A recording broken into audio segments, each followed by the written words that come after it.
this one and maybe take over. Good afternoon, everybody.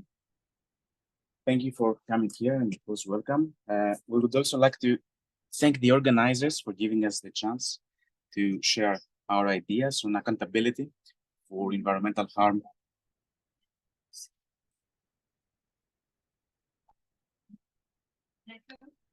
We need to start because we have the fully integrated stuff and this is a hybrid setting. Are they used for teaching? Okay, then we'll use that. As long as people speak loudly enough for the mic in the room, that's not a problem. Okay, yeah.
UN Framework Convention on Climate Change, and a lot of others.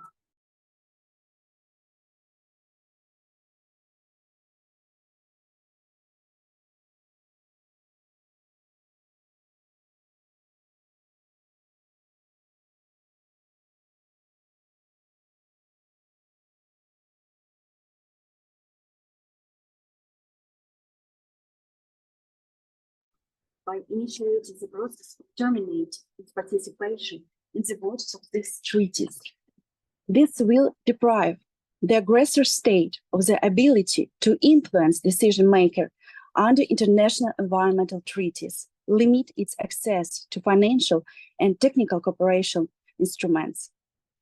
My colleague, Professor Marina Medvedeva, has studied in detail which international environmental treaties were violated by the Russian Federation in the context of the destruction of the Kakhovka hydroelectric dam in the report of the preliminary environmental and legal analysis of the breach of the Kakhovka dam and its impact, to which I also had the honor to contribute as an expert.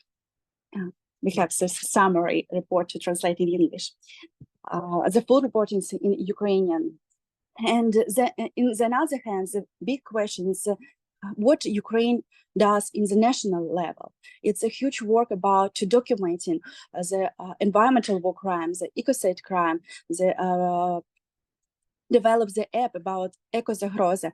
And Maxim Popov talked about the criminal proceeding that Ukrainian General Prosecutor Office is doing now to proceed the crime, war crime, and environmental war crime and crime ecocide. And now I will stop here. Thank you.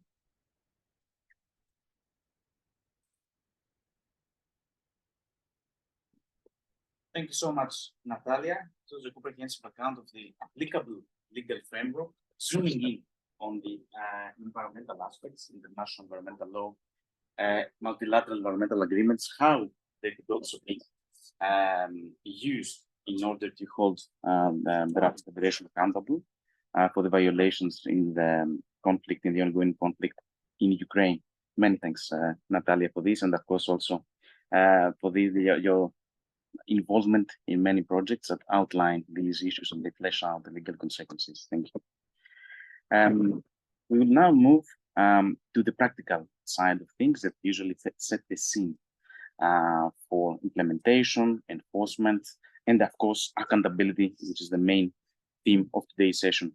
So with no further ado, I would like to pass the floor to Doug. Thanks, Stavros. Afternoon, everybody.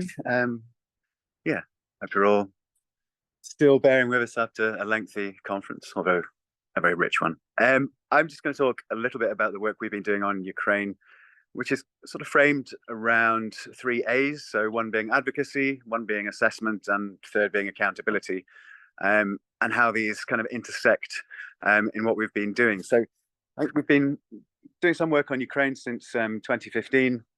And throughout this time, we've generally been collaborating with colleagues in Geneva, Zoe Environment Network. During the war in the Donbass, we have been looking at environmental risks, industrial risks, in particular impacts on mines, flooded coal mines. And in 2016, we also helped support Ukraine with a resolution at the UN Environment Assembly on environmental impacts of conflict. So when full-scale invasion began, we, like everybody, we were glued to our screens. We managed to put out our first blog in 48 hours after the start of the invasion, and we were really keen at that stage to ensure that the environment featured in the narrative. And I think that's been something that's been very unusual in respect to Ukraine, is the extent to which the environment has featured in the narrative. And that obviously then sets up questions and expectations around what comes next in terms of accountability, in terms of environmental remediation and assessment.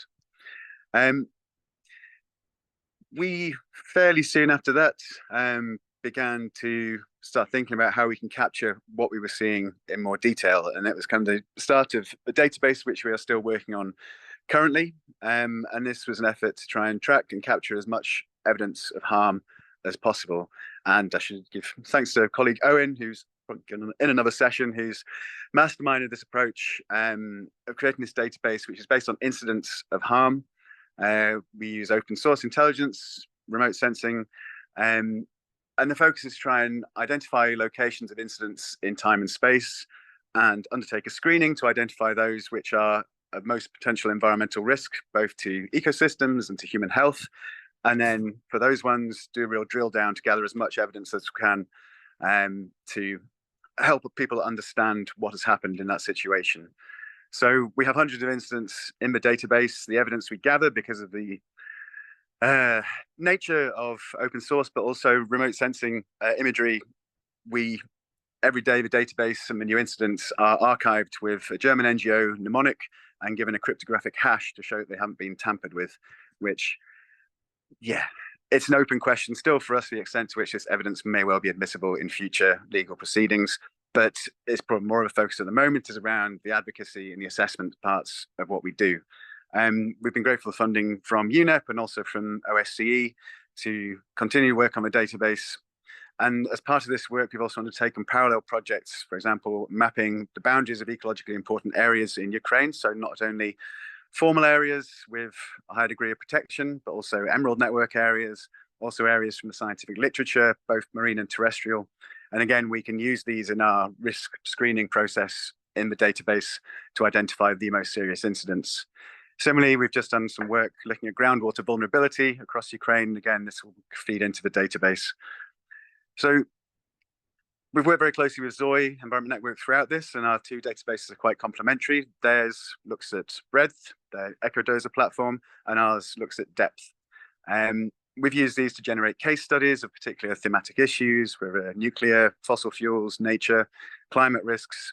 We've done some work with UNDP to try and operationalize the data that we have, looking at Kyiv Oblast in particular, to bring our two data sets together to identify priority sites for intervention. We've recently published a series of case studies on the website with an interactive map. And this is a key issue for us, that the database is not public. We will share it with the relevant stakeholders and authorities, but obviously there is sensitive information in there. We've also worked with the media a lot to try and sustain media coverage and interest. It seems this incredibly important component, particularly as the conflict drags on, that we need to ensure the environmental narrative features in there, because it's foundational to all these other questions we'll be discussing today around accountability. Sorry, I've not been tracking time. 2 more minutes, excellent.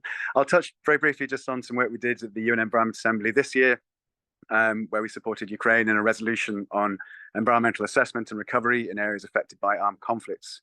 And the idea of this resolution was firstly to try and identify common standards for data collection conflict settings. Obviously, there are many methods which are applicable in peacetime in terms of soil sampling, etc.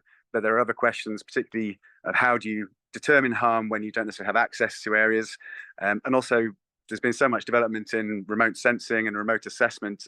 It feels there's some need to kind of standardize these approaches somewhat. So the resolution aimed to do that. And obviously, if you have a standardized guidebook or rule book, then presumably that may well help accountability processes in future. Again, wanted to push conflicts in the context of UNEA, because there are very few places in the UN system where you can discuss conflict from the environment. As ever, to try and strengthen and support UNEP's mandate on conflicts, which is always under a lot of pressure. So we're very glad to be able to work with the Ukrainian delegation over what turned out to be a year, I think, particularly close collaboration during negotiations. It was a very interesting and intense experience. At the time we started working, Israel and Gaza wasn't a thing, as you might imagine. That then created considerable tensions in the negotiations, so managing that as well as the Russia-Ukraine relationship as well. One of the components of the resolution initially was ILC principle PP9, principle 9 on state responsibility, and this essentially reiterates existing law. We had hoped to get it through the resolution, but at the end had to withdraw it. It had support from the EU and Norway, but I think it was China in the end, which did for paragraph principle 9 rather. But yeah, the negotiations went right down to the wire and somewhat beyond the wire. There was a date where all the text had to be sent into the UN to be turned into their official formatting, and we missed that by about 12 hours, I think. And then, yeah, finally consensus came down to 1 or 2 words in the text and agreement in a very hot back room. But this resolution, we hope, will be built on the idea is to have a living document of standardized practice for environmental assessment and conflict contexts, both remote and local assessment.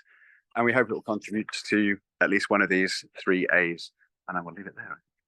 Thank you so much. Thank you. Multi-layered involvement as well, dating back almost 8 ago. Of course, I personally enjoyed a lot the legal touch about the responsibility principle, but perhaps we can pick this issue up in the session.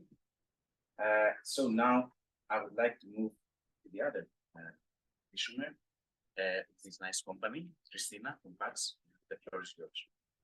Thank you, Stavros, and thanks so much for everybody to still keeping up and being in this room towards the end of the conference. So for over a decade, PAX has been documenting environmental consequences of wars to help build better responses and also better international norms around the protection of environment and armed conflicts. And we have been doing this in a variety of countries, of course, Ukraine, but also Sudan, South Sudan, Palestine, Iraq, Syria, and elsewhere. And we've been doing this through the methods of remote sensing, open source intelligence, satellite imagery analysis. And of course, when we talk about Ukraine specifically, we've started this work also during the first phase of the Russia's aggression in the east of the country. And since 2022, we have published a number of reports on environmental risks of attacks on Ukraine's energy infrastructure, fuel infrastructure, agro-industrial facilities, but also urban destruction with explosive weapons and the destruction of Kakhovka Dam, which has been featured prominently in this conference. And while we have been collecting all this data to help inform humanitarian responses, to help inform recovery efforts and map the immediate risks for better protection of civilians and the environment, we of course realize that this kind of data has tremendous value also for accountability purposes, which we will discuss in greater details. And at the same time, accountability is quite a broad subject. And of course, using data, especially from remote sensing and OSINT methods, is quite challenging in this regard. But I would argue that the extent and the nature of these challenges very much depends on what exactly do we mean under accountability. As the political scientist, I would start first with the political dimension of accountability, because of course that's the starting point when you can prove the visibility of, actually we can demonstrate visibility of the damage, where you can kind of put that on the very high levels of international discussions. This is where the better international norms can start to get shape. And there you need data for this visualization. This is really crucial to have the illustrations. And when we talk about Ukraine specifically with this political accountability dimension, I would say that the progress has been really good so far. We can recall the UN General Assembly resolution from 2022. That was the resolution which paved the way towards the building of the compensation mechanism, which is still to come. Then we can, of course, recall other resolutions or declarations by the European Parliament, by the Parliamentary Assembly of the Council of Europe, but also by some groups of member states who are quite vital in Ukraine's future recovery efforts, such as G7 or EU countries. But of course, accountability, if we move towards more traditional definition of it, it concerns the reparations mechanism, like to make the destroyer, to make Russia pay. And of course, it concerns the criminal side of the things. And since people in the room have probably attended previous sessions touching on the legal aspects before, I will just mention them very briefly. But since it's just to demonstrate the wide range of potential senses when we talk about accountability. And now returning back to the question about the challenges, which I was to elaborate on. So of course, there are some basic challenges which would be applicable to any kind of accountability we're discussing. And those challenges relate mostly to the remote sensing and OSINT methods. And the first and foremost is, of course, the question of the credibility of data. Because while we have seen this methods being a game changer to bring to the attention the aspects of environmental destruction of war, of course, it also raises some concerns, the questions about the validity of this data, about methods, how it was gathered, but also the question of interpretation of data, whether we're talking about false positives or false negatives. It's also the question whether data can be used for misinformation and disinformation efforts. So this is kind of the baseline concern that it's important to have it addressed and to have some extra validation layers to deal with this data more responsibly. Another basic challenge concerns the very essence of availability of data. Because when we talk about conflict-affected countries, this is, of course, something where there is no direct access. And if we rely only on remote sensing, that's the question, what kind of satellite imagery do we use? Sometimes the access to high-resolution satellite imagery is really restricted because of the expenses, but also because of the interest with which this data was gathered by commercial providers. So that's, of course, the whole big discussion, how timely and actually how big the extent we can get out of this remote sensing data. And another dimension of this, of course, is the issue of destruction of data as the conflict drags on, and that some part of data becomes unavailable. And the third very basic challenge concerns the sensitivity of data, because when we map environmental risks, one thing is to show that indeed this area is affected, and this is the potential risk which can affect people. But at the same time, you don't want to disclose some confidential information. So it's not always the question, what do you want to publish, or what do you want to maybe communicate to authorities for better response, but without this general publicity. Now, with these ones, as I mentioned before, the political aspect has been quite well covered in the Ukrainian context. So I think in this regard, we are quite fine. But as we move closer to more traditional, more concrete ways to ensure accountability, we just add extra layers of these challenges. And for instance, if we speak about the very method of remote sensing and OSINT, of course, we shall definitely mention the inherent limitations of this method as such, because you can see the potential scope of destruction, you can identify the affected areas, but really without ground truthing, without gathering some additional samplings, without conducted testings, it's almost impossible to say for sure and to assess for sure the scope and the nature of environmental damage. So then we also move to the question of, for instance, the reparations and compensations mechanism. And there, the biggest challenge is coordination of these efforts to gather data, but also coordination of consolidation of this data, storage of this data, archiving, its preservation for the future, and so on and so forth. Right now, the big process is the creation and establishment of the register of damage. That's the first part of the broader chain to create the compensation mechanism for Ukraine. So the first step is creation of register of damage. Then it should be complemented by the compensation commission, and finally with the compensation fund. But even when we talk about the register itself, that will be Ukrainian state who is responsible for providing evidence to the future compensation commission. And right now we really face some issues around gathering all of this data from milliards of agencies who are working on that, and then having a credible, recognized database, having an ownership of managing it, and having the verification mechanisms for all these pieces of data. So right now, this is quite a big challenge. And of course, this challenge is also related to technical capacity issue, but also to human resources issue, because both gathering data and working with that and supplementing it with some ground truth data requires a lot of resources, which sometimes are limited, and sometimes it's even impossible to conduct in the view of rapid conflict developments. And finally, when we move to I would say the last piece on the spectrum, when we talk about the criminal processes, of course, there, once again, I'm referring to previous discussions that we had, it's the question of standard of proof, and that, of course, would depend on the specific case that we are talking about. In this conference, different avenues for legal actions have already been discussed. I'll just name a couple of them just for us to remember them. So of course, we have national jurisdiction, we have potential cases in front of the ICC. We also have some possibilities for universal jurisdiction application, which is still being explored. But each of these processes would require a separate standards for data, and of course, separate challenges which are associated with that. And of course, we can't forget about the monetary equivalent of putting the price tags on environmental damage. And that is another issue. Again, we also discussed this in the previous sessions, that we don't have the recognized international standards of how would we measure the economic cost of the damage. And for that, both problems are true, that we are lacking some baseline information about the state of the environment in Ukraine before the war, but we are also lacking these methodologies which would sound impartial, but would be also solid enough for Ukraine to claim the damages it really needs to needs to get from Russia. So just to sum up, we have a scope of challenges which are really outstanding. But at the same time, I'm just wrapping up here in case you're looking at me, Stavros. But at the same time, every crisis and every challenge is the opportunity for new developments. And given that the Ukrainian case is such a prominent and solid case compared to other conflict-affected countries, to really build this evidence, to really build this technical expertise, this is really a good opportunity to learn, to draw some lessons. And in the future, we can also use them for other conflicts where the political will be probably more shaken than in the case of Ukraine. I would be very happy to elaborate more on this during the Q&A, but for now, I'll just stop. Thank you. Thank you. Thank you.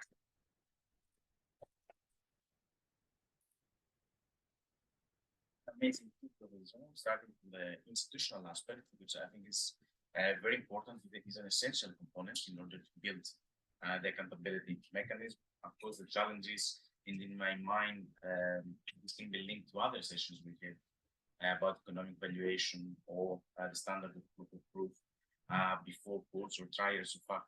This was apparently that session. And of course, finally, the various accountability options. Now I would like to move to Daniëlla. Thank you, Stavros, and thank you also for joining us. And indeed, I mean, we've had wonderful days, but it's also, we're close to the end, so stick with us. I want to take a bit of a different angle. So we heard a lot about harm to the environment caused by hostilities. What I want to focus on is another pathway to environmental harm in armed conflict, and that is exploitation of natural resources. And of course, that has an environmental dimension, but also very much an economic dimension. And as you may know, the territories that are currently occupied by Russia, and especially the Donbas region, is very rich in natural resources, including a natural resource that we need desperately for the energy transition, and that is lithium. So I want to look at the question of accountability in relation to the exploitation of natural resources.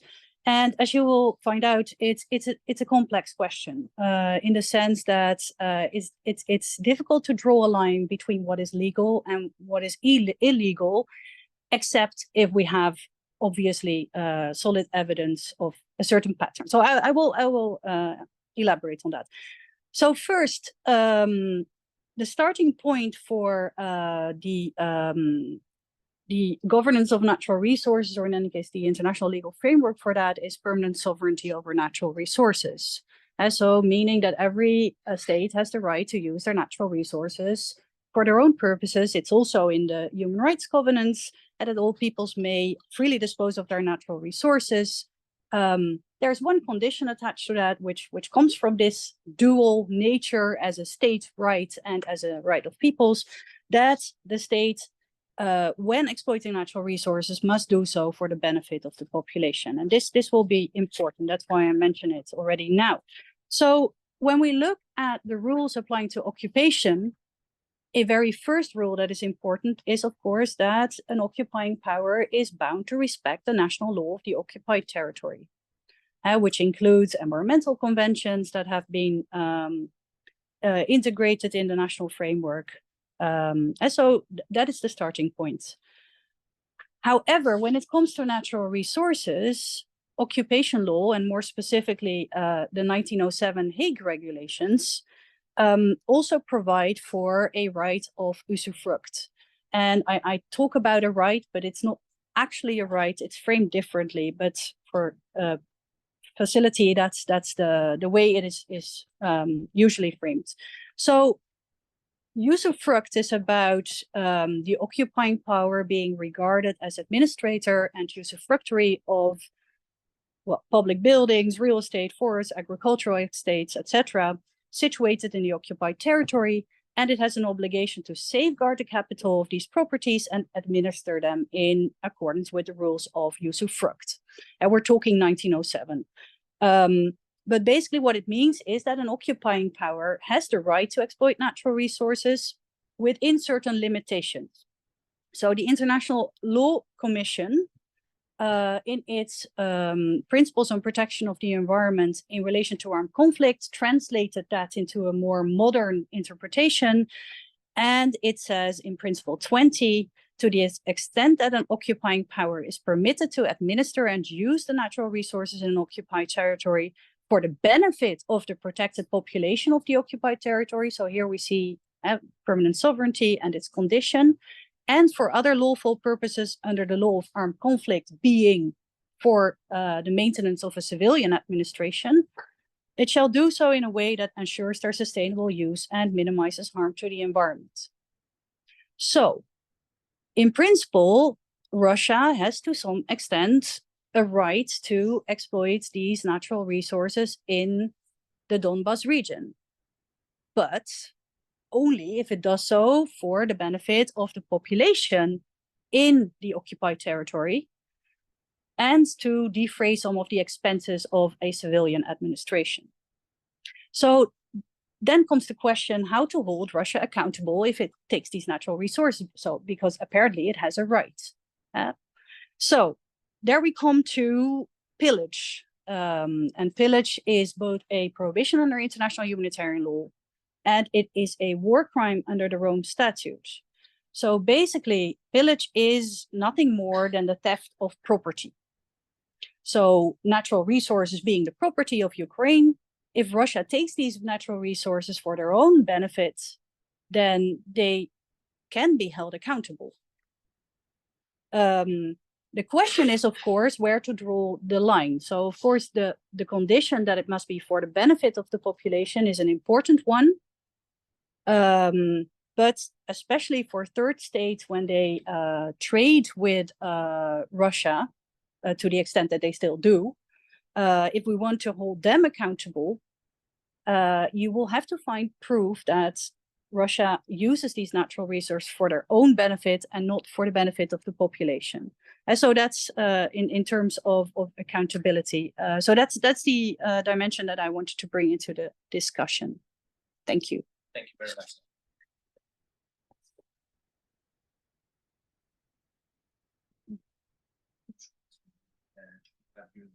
A couple of questions relating to this. Now we should move to our next speaker, Britta Sjöstedt. Britta, the floor is yours. Okay, thank you so much, and thank you for organizing this round table. I'm enjoying it a lot, so it's a very good start.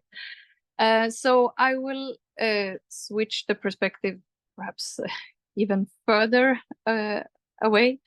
And I will speak about a project that my university is currently coordinating together with other partners. And this project is called the Gromada project. It's a EU-funded education project, and it aims at developing cooperation between European universities to support the public and legal capacity for environmental recovery in Ukraine. And we do so by trying to connect law and citizen science. And I guess like the accountability perspective I want to bring in here is that it's not just about holding the perpetrator accountable. It's also not forgetting about the civil society and what universities can do, NGOs, experts in Ukraine, all of these positive forces that we see in Ukraine. I think it's what we have noticed during this project, that there is so much knowledge, institutions that can be really a part of the whole rebuilding part and holding Russia accountable. So I will tell you a little bit more about this project and what it's about. So it's not just my university, Lund University, that is part of this. It's a quite a big project involving 6 other partners. So we have a few of the partners present here. So there are 3 partners. There are other universities. It's Hamburg University. We have Anne here, that is part of the Gromada as well. Copenhagen University and Odessa State Environmental University, that actually just merged together with another university. So it doesn't no longer exist. So now it's Odessa Mechnikov National University. And sorry for my pronunciations. And then we have 2 NGOs, CEOPS, DOG, and Sjöstedt, an Italian NGO, and an education company, Web to Learn, focusing on citizen science. And we also have an advisory board, which Nataliia is a part of, that we're also very grateful for. And we also have the former special rapporteur of the International Law Commission that has been involved in drafting the principles on protection of the environment in relation to armed conflict, Marie Jacobson. And these principles we have also been discussing quite a lot during this conference. So I thought I should mention her in specifically. We have more members in the advisory board as well that we are very lucky to have with us. We also collaborate with other partners. So we have been collaborating with the ELSA, the Law Student Association, Greenpeace, the German and the Ukrainian Red Cross. And as we have been discussing throughout this conference quite a lot, we have seen how the environment of Ukraine has been affected by the war. And so what we're trying to do in this project is to foster civic engagement and environmental monitoring to document war-related environmental damages and how this data can be used then in a legal context. So we have a legal and a natural science component in the project. And what we do is that we bring researchers and academic staff, practitioners, and students, so to work with the legal aspects of protection of the environment in times of armed conflict, as well as those working on citizen science and data collection. So each partner will bring different aspects and different knowledge coming from different disciplines. And so we can learn and understand these different aspects of the data collection and citizen science and together and to see in the legal context. And I think, Christina, you brought up some very important remarks in relation to this, how we collect data and then how it's used in a legal context. And I think this has been a great learning exercise for all of us that is involved in this project. So the whole idea is that we are seeking to empower conflict-affected communities to collect data, but we do so by involving universities and to create certain activities that will both be beneficial for the academic staff working with the students, but also to involve students directly in the project. So we have been working with this project since December last year, and we have it's a 2-year project. So we have already done a few of the actions that we have agreed to do. So we have a website, the Gromada website, you can Google if you're interested. And we have also been setting up a poster session yesterday. And in the poster session, we were talking about the webinar series that we have been conducting during the spring. We have only one lecture left in this webinar series. And in this webinar series, we have been collecting, all partners have been contributing by giving 2 or 3 lectures. Nataliia gave one of the lectures, Dog has been involved, also Anne and Nicole that is also working on the project. So, and this has been a great exercise. I think we have had the webinar series in Ukrainian and English interpretation.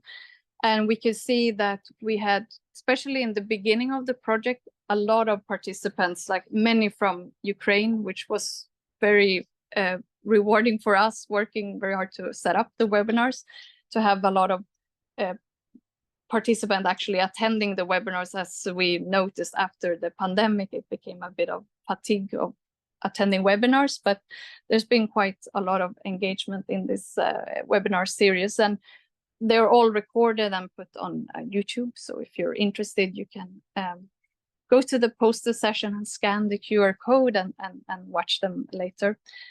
Another of the activities that we are conducting is upcoming summer school in Hamburg. And we can see that there was a lot of interest for this summer school, looking at citizen science and the environmental damage in Ukraine. We had over 160 applicants from all over the world, which was quite impressive. And we had to select 32 participants, which was quite challenging because all of the applicants most of them have such impressive CVs. And in the end, we've managed to pick 32, and there are many students coming from Ukraine that are going to be involved in the summer school.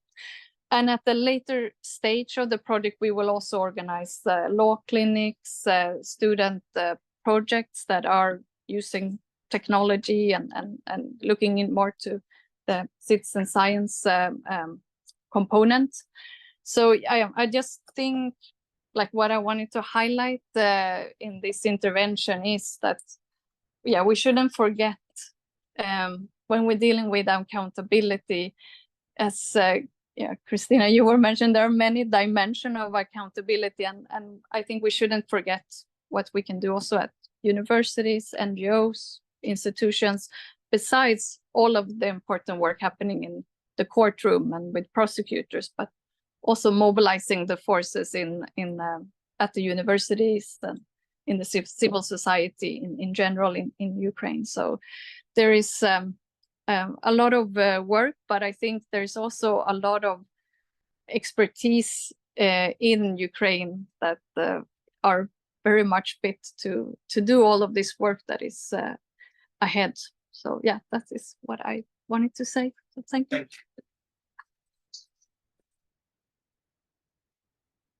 you and the partner organization for inspiring this initiative.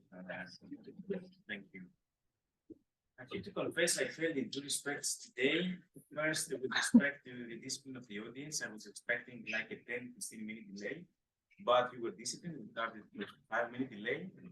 Then I was also expecting some hiccups with time limits of the speakers, but they were all very, very disciplined. We had planned the second round of brief interventions, but this is not. In the end, we dropped it because of your and their very hard commitment and discipline, which means that we have more time for the Q&A session.